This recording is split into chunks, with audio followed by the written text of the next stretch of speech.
From the Detroit Free Press, I'm Robin Chan with today's Voice Briefing. It's Friday, March 27th, 2026.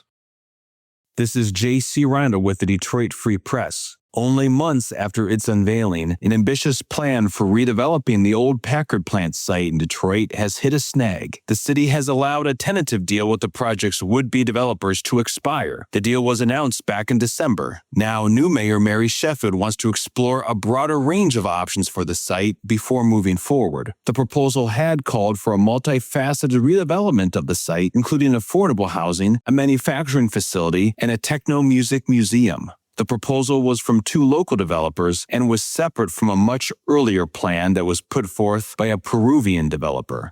The local proposal was to have broken ground in 2027. Much of the old Packard plant has been demolished, and only two buildings now remain. I'm Frank Witzel with the Detroit Free Press. Am I crazy, or does it not look like you're driving that car?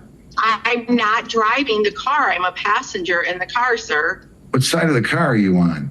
I'm on the left-hand side. How would you be on the left-hand side if you're a passenger in the front seat? Am I missing something? You're lying to me, right? No, I'm not, sir.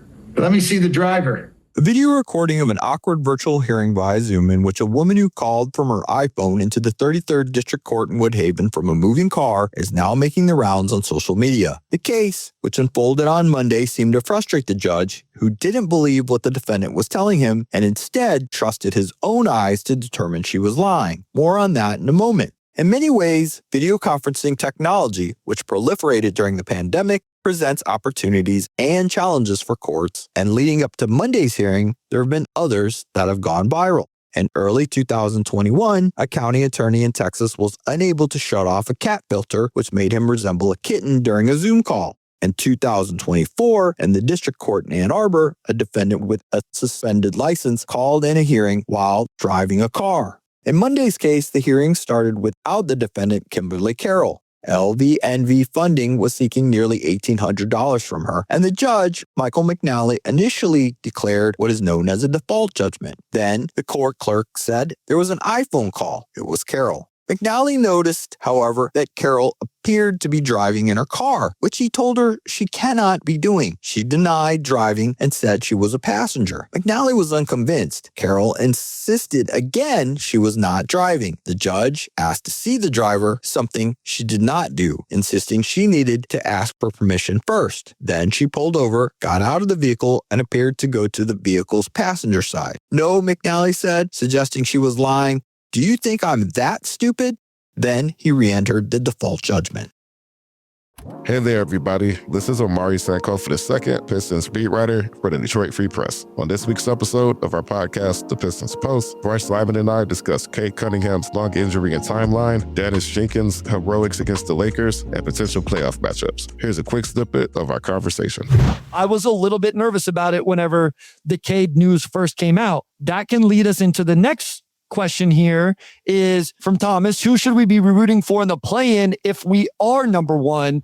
First, I want to point out that the tail end of the East is substantially better than the tail end of the West this year. Like all 10 teams in the postseason in the East are going to have a winning record, and not even just by a few. Like the worst team may have like 43 or 44 wins, which is crazy.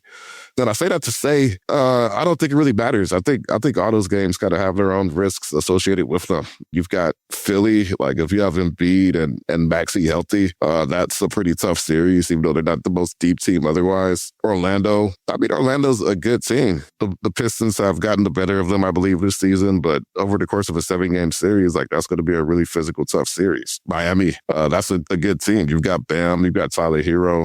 Spoelstra obviously is one of the best coaches in the league. And then Charlotte, they can knock down threes at an extremely high rate. All these series could be pretty dangerous. I don't know if there's one that strikes me as inherently worse than the other. Maybe Charlotte, just because they've just been so hot. Maybe they've been on a slightly different tier.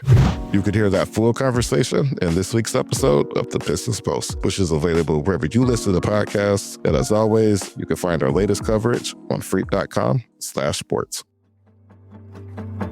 Find more from the Detroit Free Press on freep.com. That's freep.com. Thank you for listening. Have a great weekend, and you'll hear more from us Monday.